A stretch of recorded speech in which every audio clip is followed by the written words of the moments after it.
Assalamualaikum, selamat malam. Jumpa lagi dengan kami LCS Farm Margasari Karangdawa. Ini kita bareng bersama pengurus-pengurus dan anggota LCS Farm. Perkenalkan, untuk yang sebelah kanan ada Mas Purnomo. Kemudian di tengah-tengah ada Ketua Penasehat Abdul Syukur Karangasem. Beliau yang sudah malang melintang peternak apapun. Kemudian sebelah kirinya ada saudara Sopi. Beliau sebagai penyedia pakan alternatif sayur-sayur pasar. Pada Pak Penasehat, Mas Syukur, pengalaman jenengan dalam mengelola ternak itu kira-kira punya terobosan apa sehingga para peternak di Karangdawa, khususnya secara umum di Margasari, bisa menghasilkan? Ya, kalau saya itu prospek ke depan yang akan saya jalani dan yang sudah saya jalani itu sistemnya sistem estafet. Jadi kalau sistem skala besar, katakanlah satu box atau dua box ayam atau meri endog itu nantinya kalau 1, 2, 3 bulan baru panen, nanti nggak ada yang nyusul. Oh, yang dimaksud estafet berarti silih berganti. Iya. Itu berarti yang dimaksud jenengan itu nernak sendiri atau beli DOC atau DOD? Kalau sementara saya itu beli bukan DOD. Oh, sistem DOD berarti DOD, beli iya. sudah produksi ya. Produksi. Lah kemudian alternatif supaya bisa menghasilkan pakan-pakan jenis apa yang supaya setiap peternak itu tidak menghabiskan banyak anggaran. Oh, kalau saya sudah sharing sama Mas Pur itu, kalau mau berternak pakan alternatif yang paling bagus dan paling irit itu kalau kita sudah berternak lalat PSF menghasilkan maggot.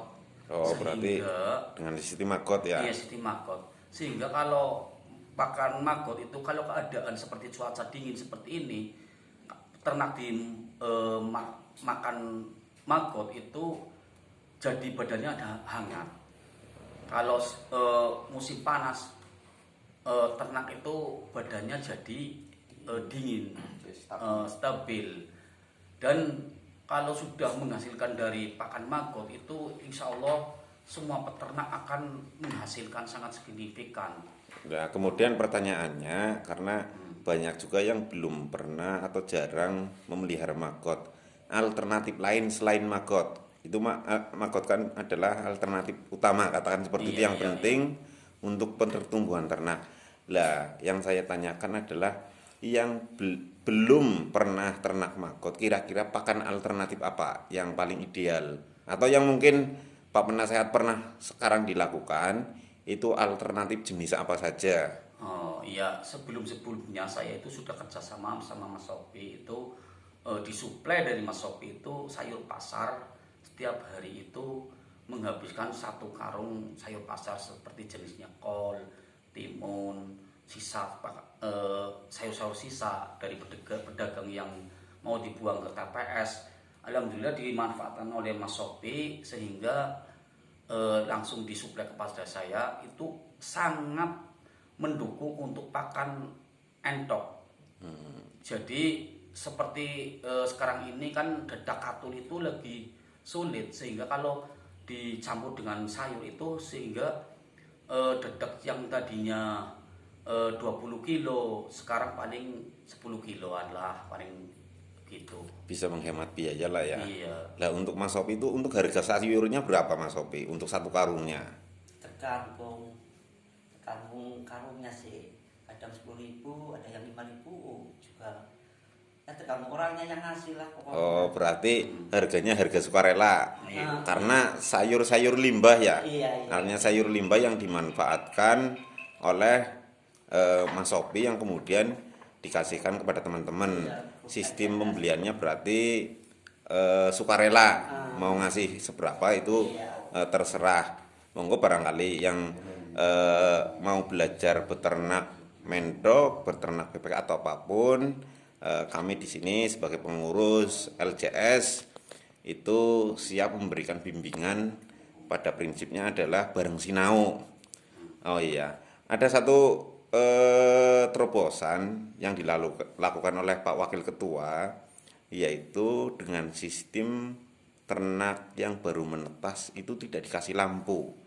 Itu berarti modelnya seperti apa, Mas Pur Nomo? Oh, modelnya kalau saya sih itik-itiknya itu ya itik atau mentoknya anaknya itu di masukin ke ranjang ram itu, terus ranjang ramnya itu dikasih rumput biar hangat, terus ditutup pakai itu Kain atau kain ya. kain. Iya. Berarti jerami kering. Iya. Iya, supaya- berarti yang buat alas ya, berarti buat Iya, alas buat itu alasnya. jerami kering maupun bisa juga pakai sekam ya. Iya, iya. Oh iya, berarti pada semua teman-teman ternak dimanapun berada, barangkali panjenengan daya watt listriknya terbatas, Iya. bisa juga sebagai penghangat itu pakainya alasnya alas jerami ataupun sekam, kemudian ditutup pakai kain maupun terpal. Iya. Atau bisa juga pakainya kardus pun bisa tertutup, paling tinggal dilubangi lubang kecil, itu seperti itu ya. Iya. Berarti untuk Pak Penasehat yang sekarang dilakukan bahan alternatifnya masih pakai alternatif pasar ya. Pasar. Iya, lah kapasitas yang jenengan pelihara itu sekarang jumlahnya baik ayam, terutama ayam karena jenengan fokusnya di ayam, itu jumlahnya sampai sekarang berapa ekor? Kalau ayam itu sementara masih bertahan 150 ekoran lah ya. 150 ekor. Iya. Kebutuhan pakan setiap harinya kalau pakan normal Kalau pakan normal itu nyampe menghabiskan sekitar biaya berapa tanpa alternatif? 60.000 satu Oh. hari. Satu hari 60.000. Lah dengan alternatif yang ada jenengan bisa menghemat sekitar biaya berapa biaya? 50%. Oh, 50% Iya, yang yang tadinya 60.000, syukur alhamdulillah sekarang itu sudah di angka 30.000. Lah kemudian hasil ternaknya berpengaruh apa enggak dengan adanya pakan alternatif? Ya sementara ini tidak ada pengaruh. Memang ini cuacanya lagi seperti ini, kemungkinan tidak dipengaruhi oleh pakan, kemungkinan itu dari cuaca. Oh ya, artinya gini bahwa kepada seluruh pemirsa, teman-teman dimanapun berada, kesulitan berkaitan dengan makanan tidak menjadi penghalang utama sepanjang punya pakan alternatif, dan termasuk di samping menghemat biaya pakan juga bisa menyehatkan karena dengan adanya kebutuhan sayur-sayur, serat itu bisa menambah imun daripada ternak-ternak yang dipelihara. Mungkin cukup sekian saja. Nanti untuk sesi selanjutnya akan kita lanjut. Terima kasih kepada Pak Ketua Dewan Penasehat, kemudian Mas Wakil Ketua Mas Purnomo, kemudian Mas Sopi sebagai penyedia sayur.